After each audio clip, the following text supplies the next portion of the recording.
दो हम फोल्डर पढ़ा देते हैं, उसको 2-3 बार हमें पढ़ाना पड़ेगा, तब आपको क्लियर होगा। पहली बात तो ये पढ़ाएंगे कि गायत्री मंत्र से कैसे ब्रह्मांड चलता है, और इधर ही आपको पढ़ा देंगे कि तीनों शरीरों का कैसे निर्माण हुआ हमारे जीवन। फिर उसके बाद पहली यूनिट शुरू करेंगे। तो बताइए, ये जो गोल सा दिख रहा है, ये आपको गायत्री माता का चित्र दिख रहा है? इसको हम सूर्य मान ले रहे हैं, ठीक है। हम कोई चीज कल्पना कर लेते, सूर्य है, ठीक है। वेद कह रहा है, इसका प्रमाण बाद में आपको देंगे। वेद कह रहा है कि यहाँ सूर्य में ओम बज रहा है, तो यहाँ ओम हमने लिख दिया सूर्य के ठीक बीचों बीच, ठीक है। और तो ये ओम है, तो वेद कह रहा है कि ओम उसमें लगातार चल रहा है, ठीक है। और अभी नासा ने एक वीडियो भी जारी किया जो गैलेक्सी के शून्य में ओम की ध्वनि के बराबर है। ये आपने सुना है कहीं? तो ये जो ओम है, ओम का सबसे पहला बिंदु जो आता है ना, ये आता है शून्य। शून्य आता है, जिसको हम चंद्र बिंदु कहते हैं ओम में। तो चंद्र बिंदु जो है, बिंदु को हम ह कहते हैं और चंद्र को हम स कहते हैं। यहीं से शुरुआत होती है क्वांटम फिजिक्स की। यहीं शुरुआत होती है ह और स, तो हंस, और हंस से सोहम बना हुआ है, ये तो मालूम है आपको। इसी से श्वास हमारी चल रही है। सोहम से सोहम सोहम बार बार करने से ओम की ध्वनि का निर्माण होता है। हमारे अंदर भी हो रहा है, वही सूर्य भगवान में भी हो रहा है। तो ओम के बाद में ओम का जब विखंडन हुआ, ओम को जब इसको और वाइब्रेट किया सूर्य भगवान ने, तो फिर अ उ म 3 वर्ण अक्षर पैदा हुए। क्या हुए? अ उ म, अकार उकार मकार। और इसी अकार उकार मकार से 3 व्याहृतियां पैदा हुई, भूर्भुव स्व। भूर्भुव स्व हुई अ उ म से, और इन्हीं भूर्भुव व्याहृतियों से गायत्री के 3 चरण, तत्सवितुर्वरेण्यम, यहां से यहां तक, भर्गो देवस्य धीमहि धियो यो न प्रचोदयात्, गायत्री के 24 अक्षर पैदा हुए। तो गीता में भगवान कृष्ण कह रहे हैं कि सबसे पहला योग मैंने विवस्वान यानी सूर्य को दिया। तो क्या योग था? वो गायत्री मंत्र दिया उन्होंने सूर्य को, ठीक है। तो जो सोहम है उसको अजपा गायत्री कहते हैं, और जो 24 अक्षरों गायत्री उसको जपा गायत्री कहते हैं। तो अब गायत्री मंत्र का यहाँ पर 24 अक्षरों में हमने विभाजन कर दिया है। ये 24 अक्षरों के वाइब्रेशन से 24 प्रकार की सूर्य भगवान के चारों तरफ फैकल्टी बन रही है।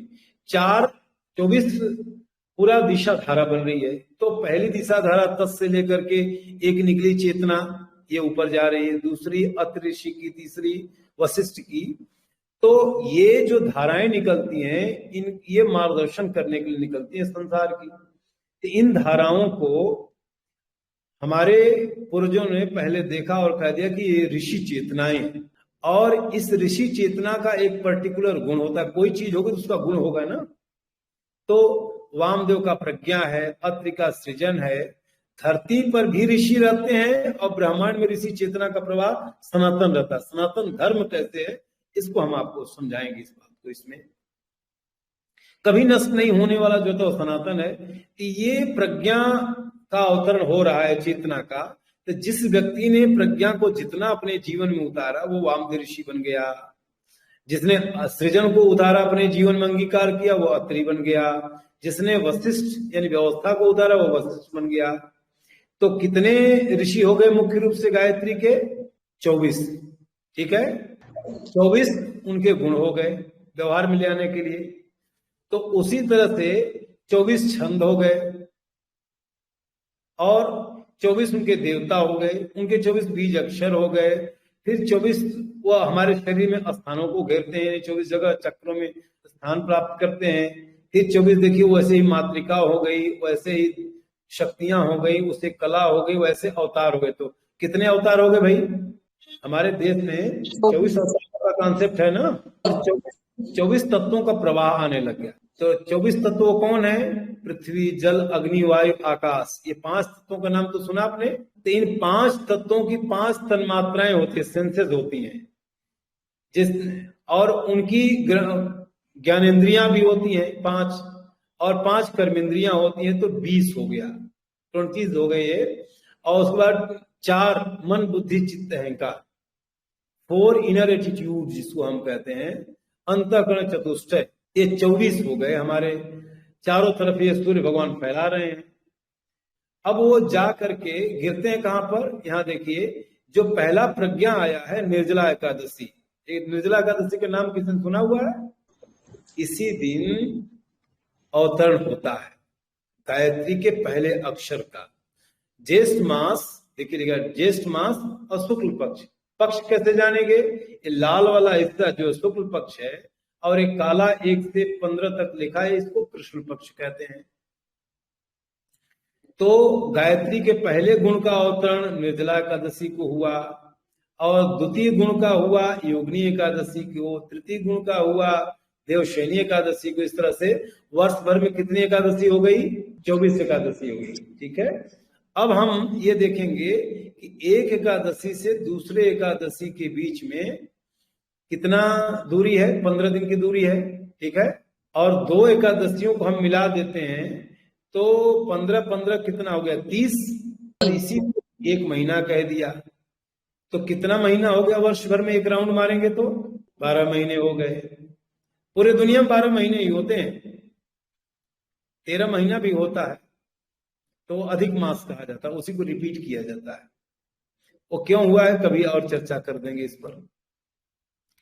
तो सूर्य के किनारे जो हमने ये पथ बनाया, रेखा बनाया, एक हमने लाइन खींचा, एक ड्रा किया हमने, तो ये हमने 12 महीनों में बांट दिया। धरती हमारी इसी पर अपने स्थान पर घूमते हुए सूर्य का परिभ्रमण कर रही है, जिसपे बैठ के हम काम करते हैं। तो 1 महीने में धरती जितना चलती है, तो वर्ष उसी को हम राशि कहते हैं। क्या बोल देते हैं? राशि माने दूरी, डिस्टेंस। तो 1 महीने में जितना दूरी हमारी धरती चली सूर्य के किनारे, उसको 1 राशि कह दिया, और फिर इसी को आगे बढ़ाया, तो 12 महीने में कितनी राशियां हो गई भाई? 12 राशि हो गई। तो 2 राशियों को मिला देंगे तो 1 ऋतु बन जाती है। यहाँ पर देखिए, ये ग्रीष्म ऋतु कब से है? वृष राशि और मिथुन राशि को मिलाते हैं तो ग्रीष्म ऋतु बन जाती है। तो कितनी राशि ऋतुएं हो गई? 6 ऋतुएं हो गई। अब 3-3 ऋतुओं को हमने अलग अलग जोड़ा बना दिया, मिला दिया, तो उत्तरायण और दक्षिणायन 2 गोलार्ध में पूरा हमारा स्ट्रक्चर बट गया, सौरमंडल का बट गया। तो धरती 23.5 अंश झुकी होती है जब चलती है। तो क्यों झुकी है विज्ञान नहीं बता सकता, ये फिर भारतीय संस्कृति बता सकती है आपको। क्योंकि उत्तरायण और दक्षिणायन, जैसे किसी को आपको ज्यादा फेवर करना है, तो उसके तरफ आप देखेंगे, फेवर करने जाते हैं अंदर कर्ण से, अपनी भावना से, उसके तरफ आपका शरीर भी झुक जाता है। झुकता कि नहीं झुकता भाई? तो फिजिकल विंग में धरती माता झुकी हुई है।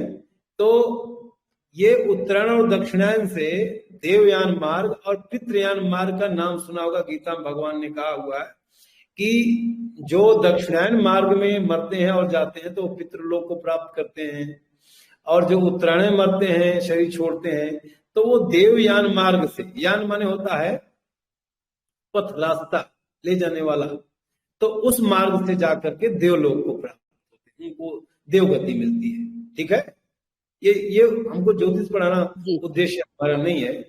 तो हम ये पढ़ाना चाहते हैं कि अब बता दीजिए कि गायत्री चालीसा आप लोगों ने पढ़ा हुआ है, उसमें लिखा हुआ है ग्रह नक्षत्र ब्रह्मांड गणेरे सब गतिमान तुम्हारे प्रेरे।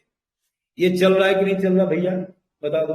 तो हम ये आपको संक्षेप में, अभी इसकी डिटेल छोटी छोटी बातें आगे धीरे धीरे आप पढ़ेंगे, ये छोटी छोटी क्या है, लेकिन मोटे रूप में ये आप बता दिए, समझ में आ गया ना। गायत्री मंत्र से पूरे ब्रह्मांड का निर्माण हुआ है, ब्रह्मांड का संचालन हो रहा है, हो रहा कि नहीं हो रहा? जी, और जी।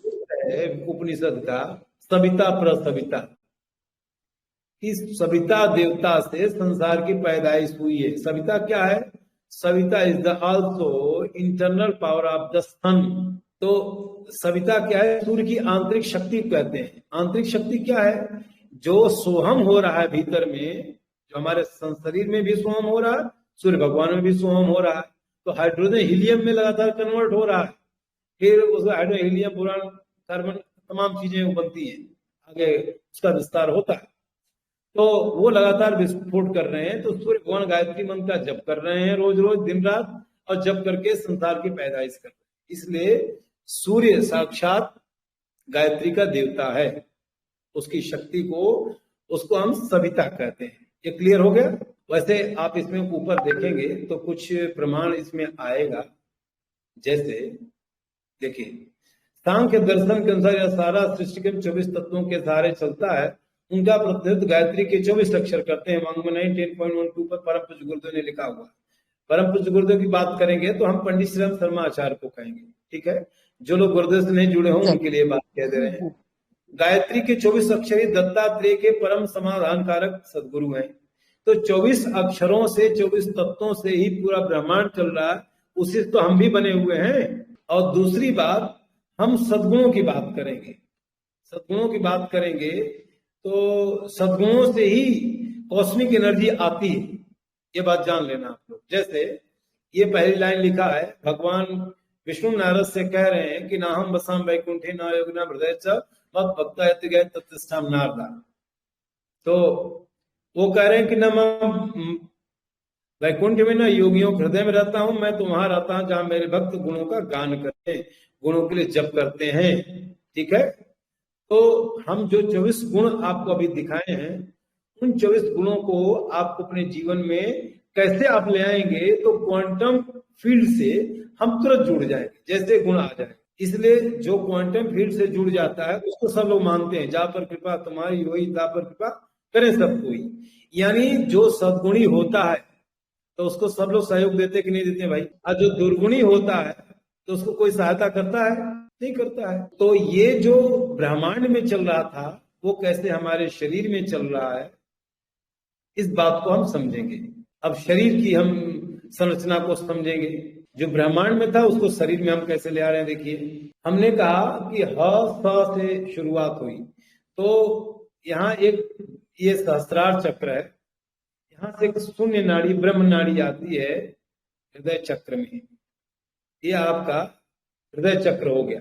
यही हृदय चक्र, हम अनाहत चक्र को नहीं कहते हैं, बात ध्यान रखना सब लोग, ठीक है। कई लोग ये भ्रम है दुनिया में, अनाहत चक्र इज द हार्टा चक्र। ना, दिस इज रॉन्ग। हार्ट चक्र जो अनाहत चक्र है वो हृदय चक्र का उप चक्र, हम सिद्ध करेंगे इसको।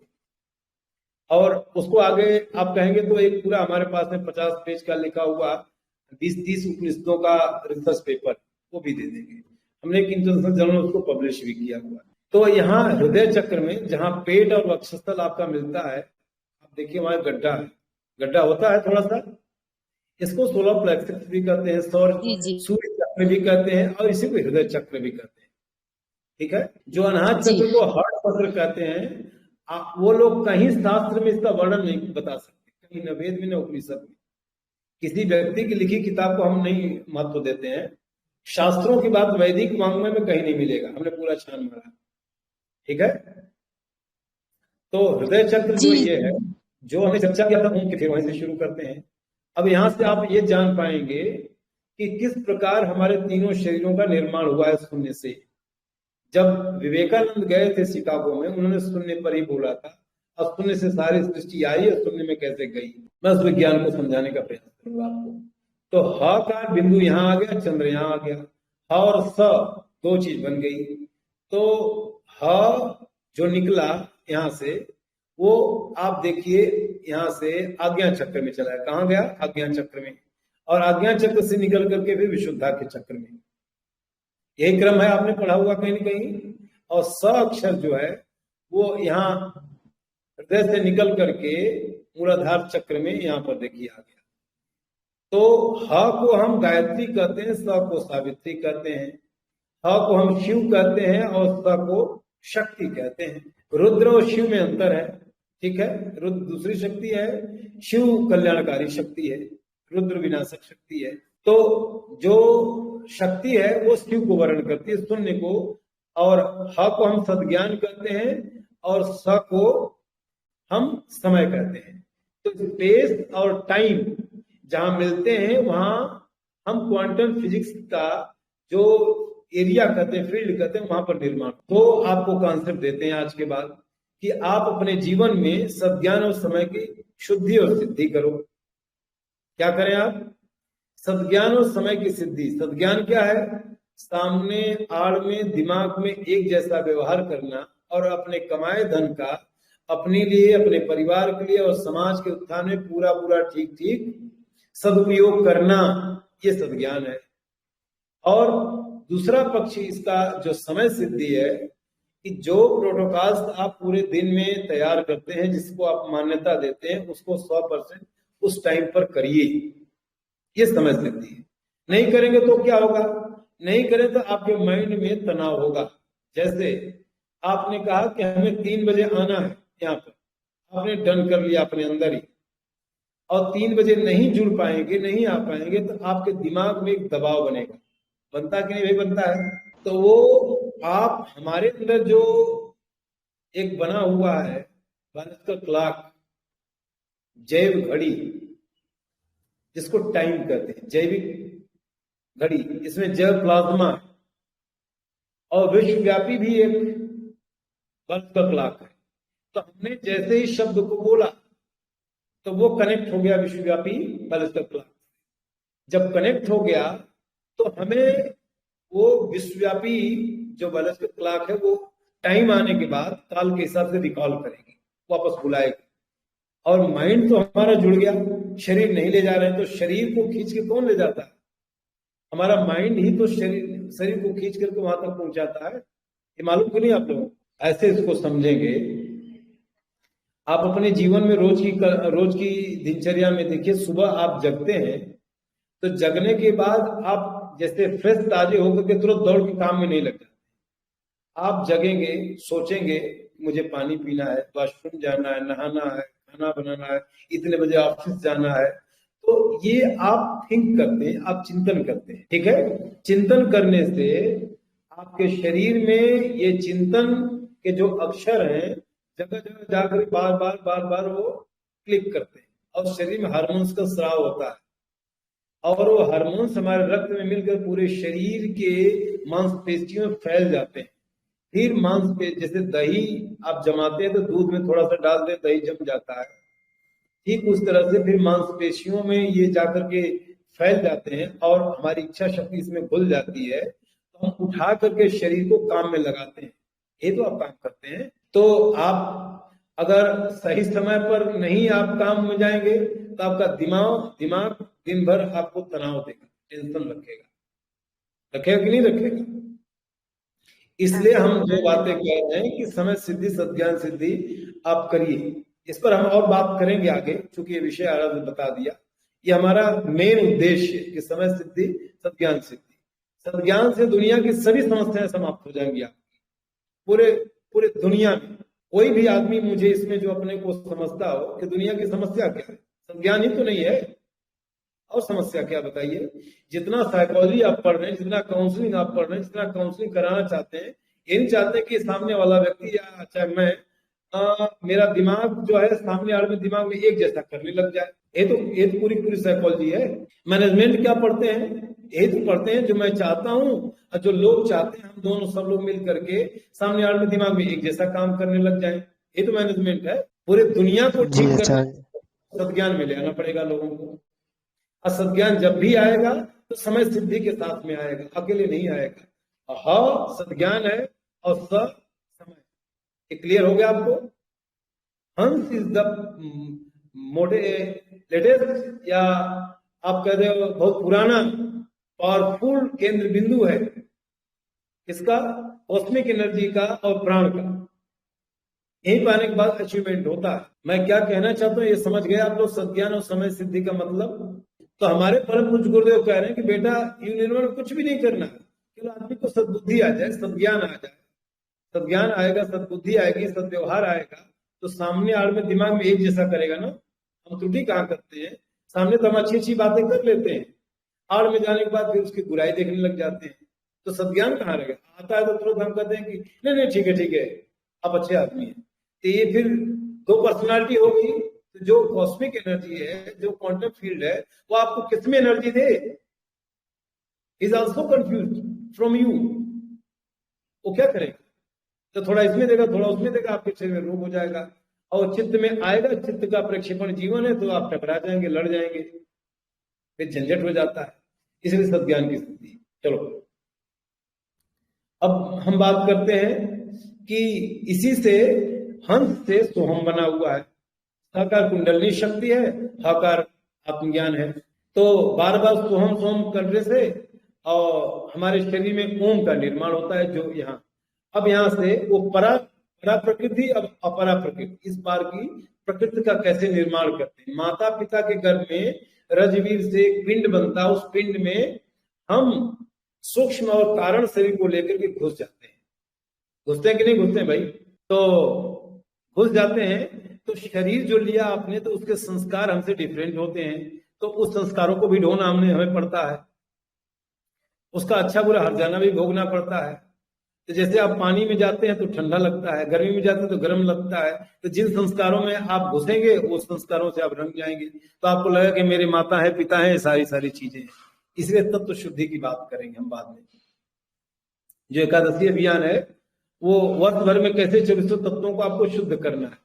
जैसे आपने कभी अपना घर बनते हुए देखा होगा कि जब हमको इसको लेंटर करते हैं तो पहले नीचे पेस्टिंग करते हैं, उसका एक सांचा बनाते हैं, तो उसी पर सारे ईंट पत्थर बालू सीमेंट सब रखते हैं, और जब वो रख देते हैं, जम जाता है, पक जाता है, तो नीचे वाला हटा देते हैं, तो नीचे वाला समाप्त हो गया और ऊपर वाला ठीक चलता है। उसी तरह से हमारा जो शरीर मिला है वो कामज शरीर है, लेकिन हम कैसे अपने शरीर में ही हम खुद अपना परमाणुओं का निर्माण करके तपस्या से, साधना से, हम किस प्रकार से अपना शरीर खुद निर्मित कर पाएंगे, तो हमारे पास संस्कार जो हमारे परिवार का आया है उससे ऋण मुक्त हो जाएंगे, तो आध्यात्मिक उन्नति होगी। जो चाहेंगे सो कर पाएंगे, ये बात में कहना चाहते हैं। तो औ म से यहीं पर गायत्री मंत्र का निर्माण हुआ। भूर्भुवः स्वः तत्सवितुर्वरेण्यं भर्गो देवस्य धीमहि प्रचोदयात्। तो हृदय चक्र में गायत्री माता ऑलरेडी बहुत दिन से सनातन ढंग से हमारे अंदर विद्यमान है। ये क्लियर हो गया आपको? इसलिए गायत्री माता का आह्वान हृदय चक्र में हम करेंगे।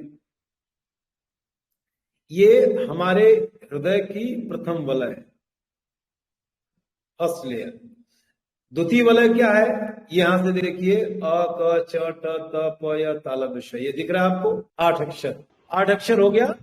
तो ये 8 अक्षर कहां से आया है? जो क ख का हम पढ़ते हैं उसके पहले पहले ऊपर से नीचे तक अ हो गया स्वर का, फिर क च ट, पहला पहला अक्षर आ गया।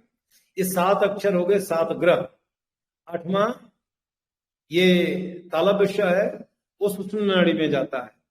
तो ये 8 अक्षर जो हैं, ये चित्त की 8 मुख्य वृत्तियां हैं, न क्षरित होने वाले 8 अक्षर हैं। 8 दिशाओं का शरीर में निर्माण करते हैं। हमारी चेतना 8 दिशाओं में जाती है।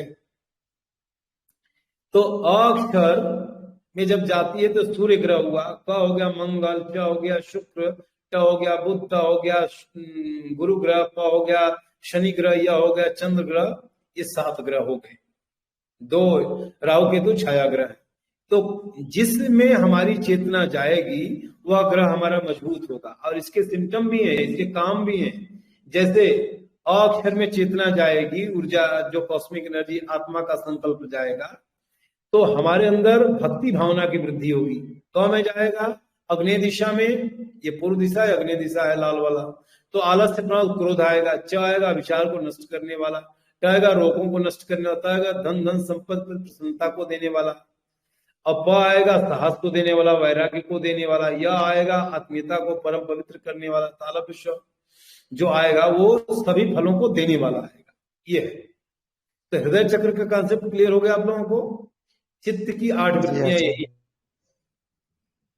और प्रज्ञा ओम है, इसको और बाद में लेंगे। जब आप हृदय चक्र में ओम के लिए ध्यान करते हैं, प्रज्ञा के लिए जप करते हैं, तो हम स्थित प्रज्ञ हो जाते हैं। गीता में भगवान कह रहे हैं आत्मन्यवात्तुष्ट स्थित प्रज्ञतदुच्यते। तो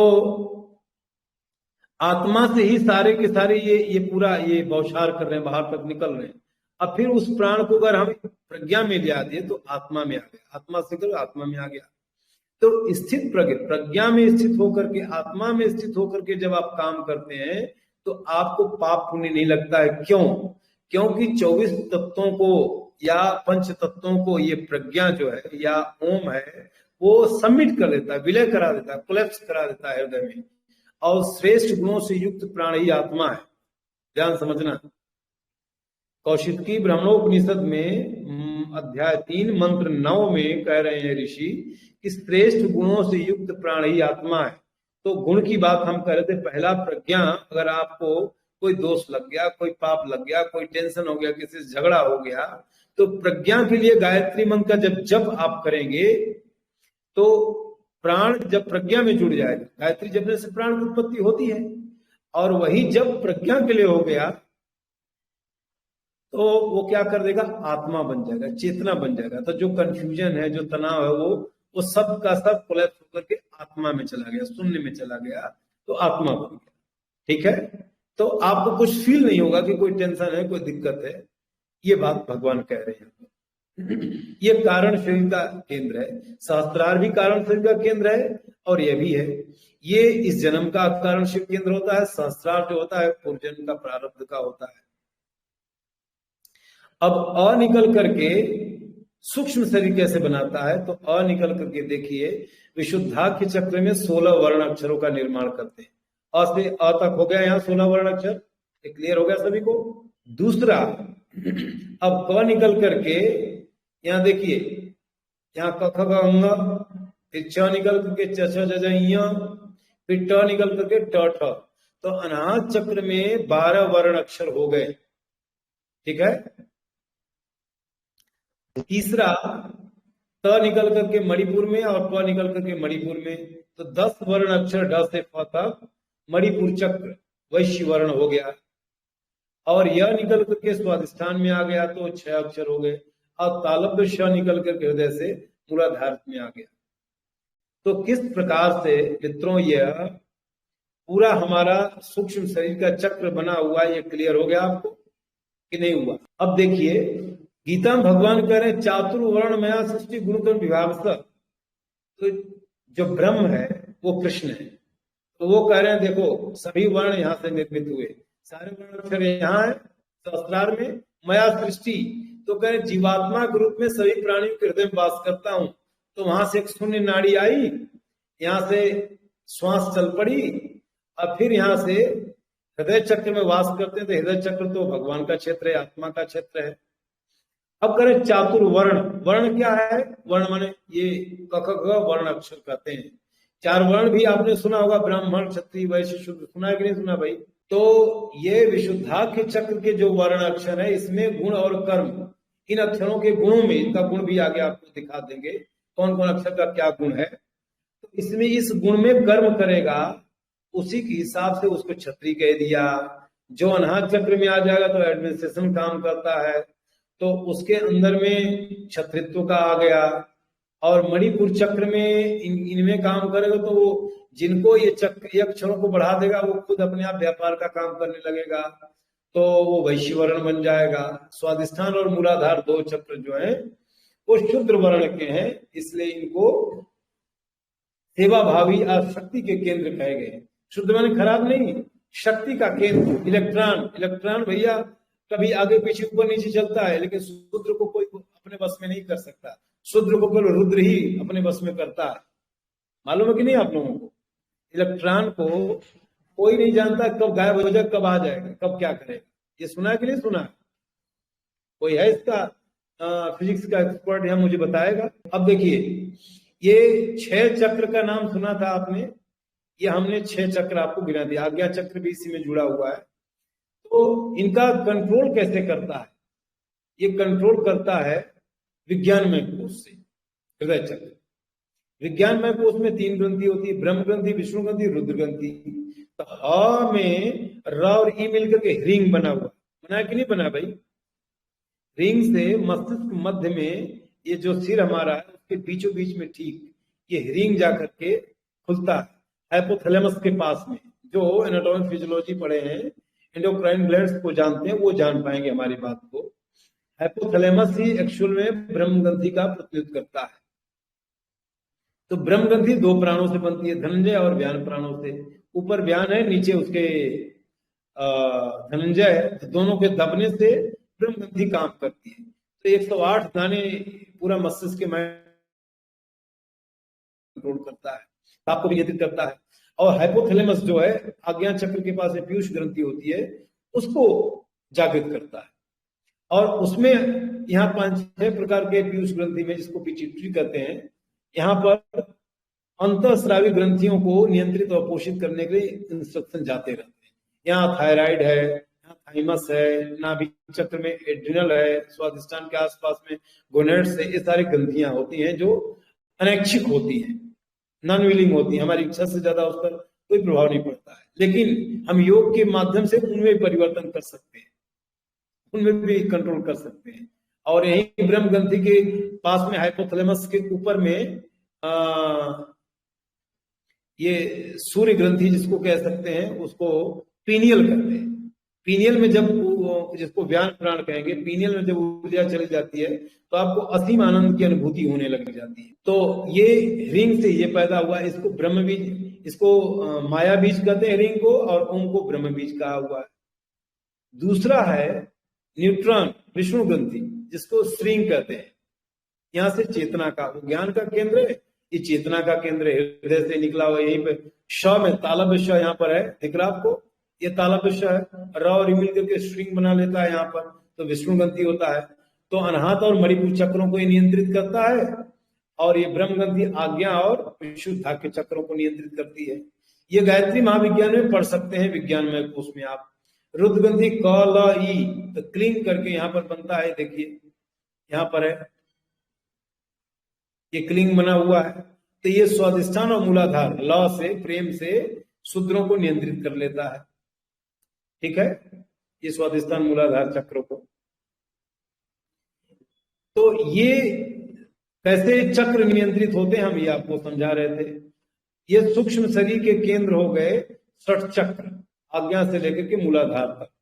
ये क्लियर हो गया आप लोगों का कि हृदय चक्र और फिर षट चक्र क्लियर हो गया आपको। 6 चक्र जो सूक्ष्म शरीर के हैं, और कारण शरीर के 2 चक्र क्लियर हो गया आप लोगों के।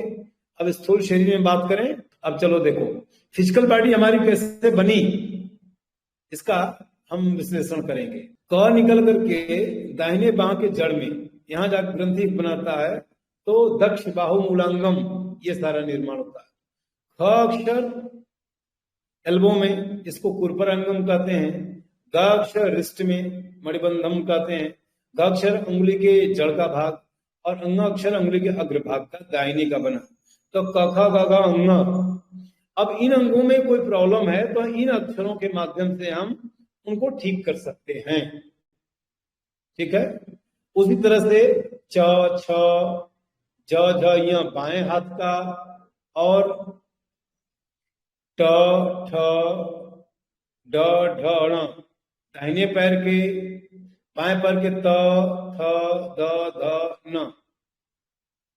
और इसी तरह से आप देखेंगे ये पूरा जो अक्षर है ललाटंगम, अक्षर है मुखांगम, ये अक्षर है दाहिनी छोट बड़ी बाई आंख, छोटा ऊ बाया कान, दाहिना कान, बड़ा ऊ बाया कान, और री, री और री से दोनों नासिका, री से दोनों कपोल, और ए से ऊपर वाला होस्ट, आई से नीचे वाला होस्ट, और ओ से ऊपर वाला पूरा दांत, और ओ से नीचे वाला दांत। अंग से जीवा बना हुआ है, यहीं पर लेके छोड़ दिया हुआ है। और अ से तालु का ऊपर ऊपर तालु अंगम, ये निर्माण हुआ है। ठीक है, अब मेरे ख्याल से आपको ये बात समझ में आ गई होगी कि किस प्रकार से शरीर का हमारे निर्माण हुआ। अब हम बात करते हैं इधर 10 प्राणों की। देखिए 10 प्राण यहाँ पर है। प्राण 5 प्राण ये महाप्राण, 5 लघु प्राण यहाँ दिया, इसका डिस्क्रिप्शन इसमें दे दिया कि क्या क्या करता है। आगे पढ़ेंगे हम लोग। और इसके अक्षर क्या हैं। दूसरा तत्व क्या है, तत्वों के बारे में। तत्व, 5 तन्मात्राएं, ज्ञान इंद्रिया, कर्म इंद्रिया 20 और मन बुद्धि चित्त अहंकार 24। जब चक्रों में सद्गुण होते हैं तो कैसे वो चक्र विकसित होता है। जब दुर्गुण हमारे अंदर आते हैं तो कौन दुर्गुण से कौन चक्र पर साइड इफेक्ट पड़ेगा। चूंकि आप थेरेपी पढ़ रहे हैं तो हम फिर इसको थेरेपी के रूप में पढ़ाएंगे कि रोग कैसे हमारे चक्र में होता है, फिर अंगों को कैसे प्रभावित हो करता है। आगे बात करेंगे हम। तो इसमें इसमें ग्रंथि, चक्र, बीज, मंत्र, ऋषि, ऋषि का गुण, छंद, देवता, उसके गुण, मातृकाएं, उनके गुण, और शक्तियां, अवतार, कलाएं, पुष्प, हाथ की मुद्रा, शरीर की मुद्रा, और 24 तत्वों का विश्लेषण और 24 एकादशियों का विश्लेषण यहाँ पर दे रखा हुआ है। आप देखेंगे यहाँ संख्या लिखा 1 2 3 4 ऐसा करके लिखा हुआ क्रमशः। तो इस चार्ट को कैसे पढ़ेंगे उसका हम आपको नॉलेज दे रहे हैं। नीचे आ जाएंगे तो पहला प्राण क्या है, जो प्राण के बारे में बताया, तो इसका डिस्क्रिप्शन दे रखा हमने। डिटेल जाके आपको जानना है तो ये किताबों का नाम दे रखा हमने, उन किताबों में जाकर के आप डिटेल पढ़ सकते हैं। तत्व के बारे में इसमें आप थोड़ी जानकारी ले लीजिए। ग्रंथि के बारे में ये इस तरह से इस चार्ट को हम कैसे डायग्नोस कर सकते, कैसे हम पढ़ सकते, समझ सकते। तो इस प्रकार से हमने कोशिश किया आपको थोड़ा समझाने का आज 2 चार्ट को। अब जितना हम पढ़ेंगे इसी में पढ़ेंगे। अब 2 चार्ट के माध्यम से 500 पेज आपको पढ़ाएंगे। अब इसका हम सूत्र का विस्तार करेंगे, ठीक है। अभी आपको कोई बात समझ में नहीं आई हो तो आप इसमें क्वेश्चन ले सकते जो हमने अभी पढ़ाया। फिर कल से हम लोग पीडीएफ पढ़ेंगे जो यूनिट्स दे रखा हुआ है। सिलेबस को भी अभी हमें अभी 2 मिनट में पढ़ा देंगे। कोई कैसे पता चलेगा कि व्यक्ति उत्तरायण में मृत्यु हुआ या दक्षिणायन में? भाई टाइम दे रखा ना, वहाँ खिचड़ी के बाद, मकर संक्रांति के बाद उत्तरायण होता है, ठीक है। और इस चार्ट में तो पूरा डेट क्लियरफाई करके रखा हुआ है। 6 महीना उत्तरायण तो 6 महीना दक्षिणायन होता है। पंचांग पे पता चल जाता है। और कोई क्वेश्चन है, लीजिए। हाँ, मेरा एक डाउट है कि आपने जो समझा रहे हैं उस टाइम तो समझ आ रहा है, और फिर ये है कि हम भूल भी सकते हैं, तो हमें ये रिकॉर्डिंग मिल जाएगी और ये जो चार्ट पर डे की रिकॉर्डिंग आपको शेयर करेंगे। एक बार में समझ में आपको भूलेगा जरूर नहीं आएगा। हम इस चार्ट को 2-3 बार बीच बीच में आपको 5-15 दिन में पढ़ाएंगे, ताकि जहां आपका कंफ्यूजन है, हमारे पास में एक स्टैंडर्ड हमारा शरीर है। शरीर में क्या क्या चीजें हैं, कहाँ कहाँ चीजें हैं, तो दुनिया में सबके शरीर ऐसे ही हैं। स्टैंडर्ड को हम जानते हैं तो हम किसी की समस्या को सॉल्व कर सकते हैं, अपनी समस्या को सॉल्व कर सकते हैं। Okay, thank you. और किसी कोई क्वेश्चन है? इसका video audio do you have any English text for this one? एक लेक्चर मेरा है, मैं आपको भेज दूंगा। और मैंने उसको लिखा हुआ, बच्चों को मैं पढ़ाता हूँ, तो सुपर साइंस ऑफ गायत्री, तो मैं उसको थोड़ा सा भेज दूंगा, तो उससे आपको बेसिक। ओके, अभी मैं शेयर कर दूंगा, पर्सनली कर दूंगा। Thank you. अभी जो मैंने पढ़ाया आपको, जो सुना, क्या आपको कुछ थोड़ा समझ में आया? Yes sir, I got it, but I know a bit of chakras and all.